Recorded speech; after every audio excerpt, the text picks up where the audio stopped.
Ang museo at simbahan ay napakalaking tulong para sa ating kultura. Dito pinapakita at inaalagaan ang mga bagay ng nakaraan.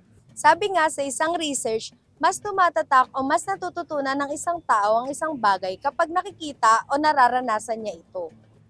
Sa museo at simbahan na aming pupuntahan, makikita natin ang mga sinaunang gamit ng mga Pilipino. Mahalaga ito dahil makikita namin ito ng personal na dati ay nakikita lang namin sa mga libro, sa mga TV.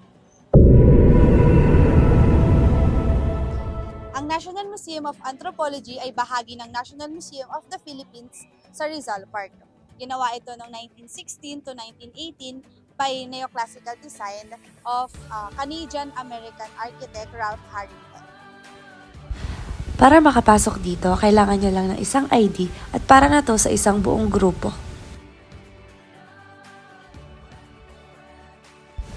Pagpasok namin sa loob, bumungad agad sa amin ang mga batang nagtutour at naglalaro sa grounds. Una din naming nakita isang malaking barko na ginagamit noong sinaunang panahon ng mga tao upang makarating sa kanilang destinasyon. Ang room na to, sobrang perfect niya for conference halls dahil wood yung sahig tapos yung lawak ng hall. Tapos walang ilaw yung pumapasok. No sense of time. Dito matutuklasan ang mga antropolohiya at arkeolohiya kasama ang mga San Diego artifacts at ang division ng zoology. Tara!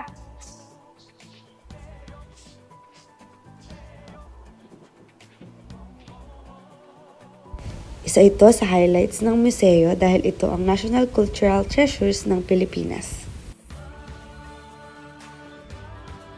Kasama na din ang mga pininta at hinugis nila.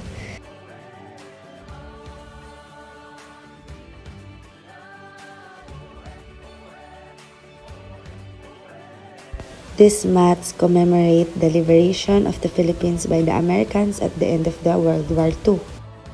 At nakita din namin ng personal kung paano nakasulat ang mga baybayin. Ang mga kasuotang ito ay ginagamit sa pang-araw-araw na pamumuhay noon.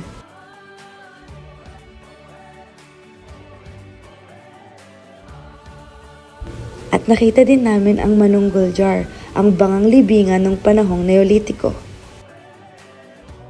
Talagang nakakamangha ang manlilikha ng ating bayan. Salamat po sa inyo.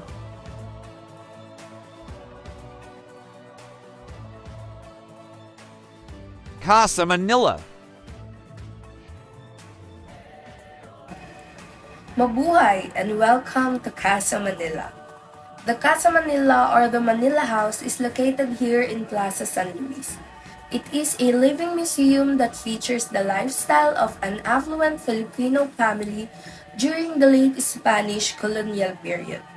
The facade of the Casa Manila was patterned after a house that once stood at Habanero Street in the Chinese district of Binondo in the 1850s. The interior decor of the house followed the taste of the turn of the late 19th century, where furniture and furnishings were sourced from Europe and China.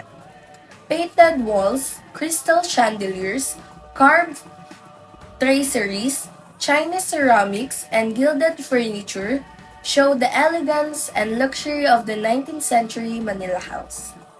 There are a total of 3 floors inside the area. What you'll see are despacho or oficina. This is where the owner of the house conducts business transactions together with his clerks and accountants. The Sala Mayor is the most important part of the Bahay na Bato, where the important guests during special occasions are being entertained. Oratorio is a small room used for families' Catholic devotion. Cuarto Principal is a typical of the old Manila at the turn of the century are the imposing size of furniture pieces. The comedor or dining room features a long dining table that can comfortably seat 18 people. One noticeable feature of the kusina is the banguera or dish rack where washed dishes are placed and let to dry under the sun. The paminggalan or cupboard with slatted sides is used to store cooked foods and leftovers. The passageway to the left of the kusina leads to the banyo and latrina. The latrina houses the toilet, and in large houses, it had 2 more seats. From the kitchen, one exits to the azotea where messy household chores are done. San Agustin Church.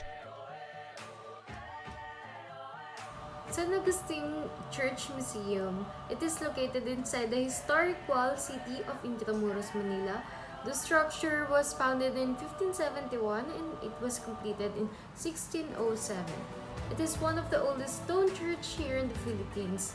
The structure is also third to stand on the site and has been able to survive 7 major earthquakes and wars in Manila. The first San Agustin Church was made of bamboo and nipa and was completed in 1571. However, it was destroyed by fire in December 1574 during the attempted invasion of Manila. The second wooden structure built on the same site and it was also destroyed in February 1583. It was also destroyed by the fire that started when a candle ignited drapery on a funeral bier. After the second incident, they decided to rebuild the church using stone and construct an adjacent monastery. This church became a concentration camp during World War II.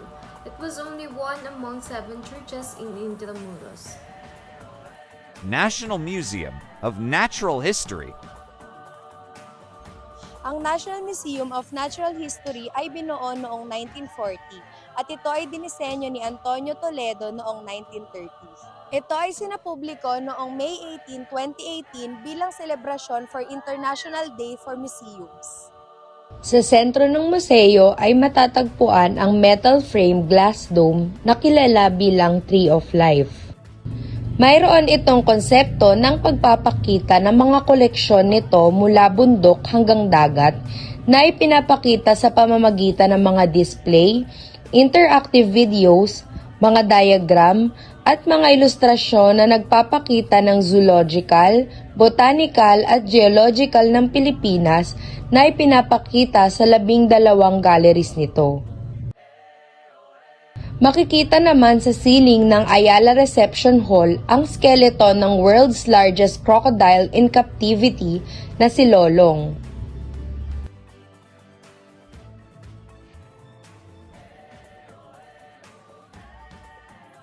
Sa ceiling naman ng Hyundai Entrance Hall, makikita ang skeleton ng sperm whale na natagpuan sa Marinduque at ito ay may sukat na 43.5 feet long. Ilan sa mga galleries ay ang Mineral and Energy Resources, Geology of the Philippines, Marine, Lowland Evergreen Rainforest at marami pang iba. Dapat nating alagaan ang mga museo dahil ito ay nagpapakita ng kung sino tayo bilang mga Pilipino. Kaya sana, bisitahin natin ang mga museo, hindi lang para sa saya, para matuto din tayo. Naway maipasa natin ito sa mga bata upang malaman nila ang kahalagahan ng makulay na kasaysayan ng Pilipinas.